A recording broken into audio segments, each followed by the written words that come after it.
بحری راستہ ڈھونڈ لیا, وہاں سے جہازوں کو گزارنے کی کوشش کی گئی اور کئی جہاز گزر بھی گئے ہیں. تو اسی طرح 25 جون کو ایم وی ایور لولی نامی تجارتی جہاز, اس کو روکا گیا, اس کو وارننگ دی گئی لیکن وہ نہیں روکا. تو پھر ایران نے اس کے اوپر میزائل مارے, جس کے جواب میں ایران کے ساحلی علاقوں پر حملہ کیا گیا. ان کے جو ساحلی ریڈار ہیں, میزائل اور ڈرون سٹوریج کو نشانہ بنایا گیا. یہ آپ نے ہرمز کی نگرانی کے لیے جو بلڈنگ بنی ہے یا سیٹ اپ بنا ہوا, اس کو ٹارگٹ کیا گیا. تو اس کے بعد ظاہر ہے پوری دنیا میں ایک بار پھر ماحول کشیدہ ہو گیا. جنگ بندی کے بعد پہلی مرتبہ یہ کشیدگی شروع ہوئی ہے. ٹرمپ نے الزام عائد کیا ایران کے اوپر کہ اس نے جنگ بندی کے معاہدے کی خلاف ورزی کی ہے اور آپ نے ہرمز میں ایک بڑے تجارتی جہاز کو نشانہ بنایا. ایران نے کہا کہ ساحلی نگرانی کی تنصیبات پر امریکی حملہ نہ صرف اقوام متحدہ کے چارٹر کے آرٹیکل 2 کی شق 4 کی خلاف ورزی ہے, بلکہ 18 جون کو جو جنگ کے خاتمے سے متعلق مفاہمتی یادداشت ہوئی, اس میں بھی جو کلاز 1 ہے اس کی بھی خلاف ورزی ہے, جس میں طے کیا گیا تھا کہ کسی بھی حالت میں کوئی ملک ایک دوسرے کے اوپر اٹیک نہیں کرے گا. اب بہت سے لوگ یہ سوال بھی اٹھا رہے ہیں کہ سالس کدھر گئے؟ اگر ایران نے کسی بحری جہاز کو نشانہ بنایا تھا تو امریکہ کو چاہیے تھا کہ سالس کو شکایت کرتے. تو ایران کے اٹیک کے ردعمل کے طور پہ جو کچھ امریکہ نے کیا وہ بھی انسٹنٹ تھا, لیکن پاکستان کو امریکہ نے شکایت لگائی اور پھر پاکستان نے ایران سے رابطہ بھی کیا. پاکستان کے وزیر خارجہ اسحاق ڈار نے ایرانی وزیر خارجہ عباس عراقچی سے بات کی اور ان سے پوچھا کہ یہ سب کیا معاملہ چل رہے ہیں اور کیوں ایران نے اس تجارتی جہاز کو نشانہ بنایا. تو انہیں بتایا گیا کہ چونکہ وہاں پہ پاسداران انقلاب ان کی ٹیریٹری ہے اور وہ سیکورٹی کے معاملات میں مکمل آزاد ہیں, انہوں نے ایک لائن ڈرا کر رکھی ہے, اس کی وائلیشن ہوگی تو ظاہر ہے اس کا جواب بھی آئے گا.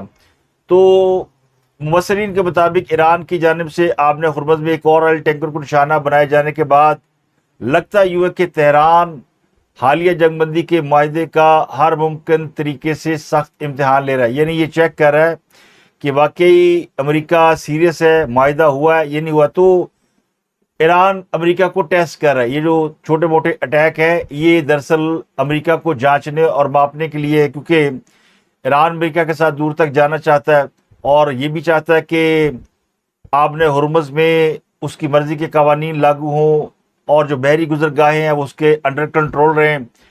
اور یہ صرف ایران نہیں چاہتا ہے, یہ عمان بھی چاہتا ہے, یہ قطر بھی چاہتا ہے. عرب ممالک کی خواہش یہ کہ بجائے اس کے کہ امریکہ ان پانیوں کے اوپر آ کر بیٹھ جائے, بہتر ہے کہ ایران بیٹھا رہے جس سے بات بھی ہو سکتی ہے. تو اس لیے ایران اس کو ٹیسٹ کر رہا ہے اور یہ بھی ہو سکتا ہے کہ وہ پابندیوں کے خاتمے کے لیے دباؤ بڑھانے کی کوشش کر رہا ہو, یعنی اپنا بھاؤ بڑھا رہا ہو, کیونکہ ابھی ایران پہ بہت ساری پابندیاں ایسی ہیں جن کے اوپر نیگوسیشن ہونی ہے. تو یہ ٹیبل پر بیٹھنے کے لیے اپنی مائٹ دکھانا کبھی کبھی ضروری ہوتا ہے. تو تہران اب حد سے تجاوز کر رہا ہے یا واقعی اس کے پاس اتنی مائٹ ہے؟ تو لوگ بڑے پریشان ہیں. ان جھگڑوں کے بعد ایک بار پھر تیل کی قیمتیں بلند ہوئیں اور کچھ گھنٹوں کے بعد وہ دوبارہ سٹیبل ہو گئیں, لیکن یہ معاملہ لگتا ہے کہ یہاں پر رکے گا نہیں, کیونکہ ایران نے بحری جہازوں کو خبردار کر رکھا ہے کہ وہ کوئی اور راستہ, یعنی جو غیر منظور شدہ راستہ ہے وہ استعمال نہ کرے. تو جو ٹریکنگ پلیٹ فارم کپلر ہے جو بحری جہازوں کی آمد و رفت کا ریکارڈ رکھتے ہیں, ان کے مطابق 42 بحری جہاز گزرے ہیں جن میں آدھے جہازوں نے عمان کے ساحل کے ساتھ ایک غیر منظور شدہ جنوبی راستہ استعمال کیا ہے. اور اب چونکہ ایران نے ایک تجارتی جہاز کو ہٹ کیا, پھر امریکہ نے اٹیک کیا, تو اب یہ آمد و رفت ایک مرتبہ پھر معطل ہو چکی ہے. اس دوران یہ جو عمان کے ساتھ والی کھاڑی ہے یا راستہ ہے, تو اس میں سے اب تک پچھلے کئی دنوں میں 2500 ملاحوں کو نکال لیا گیا. اس معاملے میں امریکی نائب صدر کھل کر سامنے ہے. ان کا کہنا یہ کہ اگر کوئی معاملہ تھا تو ایران کو چاہیے تھا کہ ٹیلی فون اٹھاتا اور امریکہ سے بات کر لیتا, کیونکہ یہ جو ایم او یو سائن ہوا ہے اس کے مطابق امریکہ اور ایران میں براہ راست رابطے کے لیے ہاٹ لائن قائم کر دی گئی ہے, لیکن ایران نے ایسا نہیں کیا. تو پھر امریکی نائب صدر نے کہا کہ پھر مجبوری ہے, تشدد کا جواب ہم تشدد سے دیں گے. اگر کوئی معاہدے کی شک یا ایم او یو میں کوئی پرابلم ہے تو وہ ایران ہم سے کہہ سکتے ہیں.